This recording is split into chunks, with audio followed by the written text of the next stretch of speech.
What's going on, y'all? Welcome back to another episode of Brady Speaks, Food, Focus, and Finance. Let's get right to it today. Our sponsors today is Apple. Rich in fiber, keep you nice and regular. Good. Pardon me for talking with food in my mouth. And no matter what goes on in your day, keep one thing in mind. Keep calm and drink tea. Alright, let's dig right in. I know a lot of y'all have been reaching out via email asking me what has prompted me to do this series. It's very simple. I can't be everywhere every time, and a lot of my clients have additional questions for me. So, because I play the role of not only a financial insurance advisor, but also one of a counselor and a friend many times, I thought what better way than to make episode 3 something that I share with all of my clients. This is one of the initial conversations that I have in order to figure out if I can truly serve someone. Let me dig into my digital notes. I'm going to cover 3 things today. 3 simple things. Number 1, fall in love with yourself. Number 2, pursue freedom. And 3, act today. Some of y'all might be saying, well, Brady, what the heck does fall in love with yourself mean? Well, here's what I would say. If I can get this top button loose, here's what I would say. When you were growing up, what was it that you loved about school? What subject interested you so much that it didn't feel like you were doing anything, that you weren't studying? That may be an avenue to getting to falling in love with yourself. Now, I'm not trying to be narcissistic at all, but what I'm getting at, and I'll share for example, for me, even when I was playing college football, I remember I quit twice. I remember when I went into my head coach's office, he's like, what are you doing? I'm like, man, I'm done. I'm supposed to be doing something else. I'm supposed to be educating the people, writing songs and poetry. He looked at me like I was crazy. I remember Coach Nick Rosa said, you're preseason defensive player of the year in the conference, and you tell me you want to quit? I didn't realize that was my soul saying, Brady, we're not doing the work that we were created to do. So your insides are telling you something. It's telling you every day when you're driving into work. Either you are doing your life's work or you're not. So falling in love with yourself means do something that is your body and your soul and your mind is in tune with, so it doesn't feel like you're working. Alright? Number 2, pursue freedom. So many times we do things that take away our freedom. I'll give you a prime example. College. Most of the people that are watching this around the world have some type of advanced degree, whether it's a trade or a 4-year degree or 6 to 8-year degrees, okay? Which is awesome. But how did one go about getting that? I'll share a story with you. There's a young lady that I know very well. She went to college, but she went a different way. She paid class by class.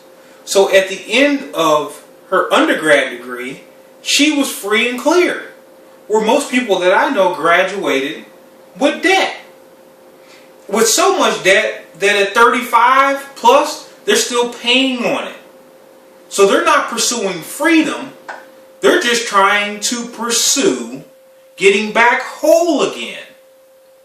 So when I say pursue freedom, don't put yourself in a situation where you're incurring unnecessary debt. Life is too short. If you look at multiple spiritual texts, whether it's the Quran, the Bhagavad Gita, the Torah, or the Bible, it speaks about how debt does not allow one to follow God's will or their own free will. So by not pursuing freedom, you're not able to truly fall in love with yourself. Hopefully all this is making sense, guys and ladies out there. And lastly, act now. If there's nothing else that you take away from this video today, as most of us are getting ready to go out and celebrate Halloween and dress up as someone we want to be, I would say dress up as the person you're falling in love with. Pursue your freedom to act the way you want to be, and do it today. Prime example, I remember when I was in pharmaceutical sales, man. It was all about time. Everything was time. Well, let me share this with you. I remember one day I was heading into the office, into a doctor's office, and I felt like I was having a bad day. And then I got a phone call from my friend in Australia. A whole day ahead. She said, "Ray, I'm having the best day of my life." I'm thinking, here it is, Thursday, and I'm talking to someone that's on Friday. That's when it first hit me. There is no time. And while I'm talking to someone that's in Australia that's a day ahead, there's someone in Europe that may be 7 hours ahead of me. Someone on the East Coast is 2 hours ahead of me. I'm sorry, an hour ahead. Someone on the West Coast is 2 hours behind. So there's no such thing as time. But the real thing is we have a limited amount of opportunity to pursue freedom and to fall in love with ourselves so we can truly do the work that the Creator has brought us here for. Whether you believe in God or not is irrelevant. I know you believe in yourself. And if you believe in yourself, you know there is something that's special that you're supposed to bring to the world. So I ask you, ladies and gentlemen, act today, pursue freedom, and fall in love with yourself. And I'll leave you with a poem that I wrote. Today is the day that I choose to do me. I was created to be here and lead thee, far away from the trenches of self-doubt and self-hate. I want to lead you to celebrate. Celebrate all that you are. The moon, the sun, and the stars. Before there were cars, there were dreams. Before there were spaceships, there was dreams. If we do not follow the dreams, the things that seem real will vanish. Keep dreaming, act today, pursue freedom, fall in love with yourself, because if you don't, then no one will, and we'll all be left still. Peace and many blessings, y'all. See you next time.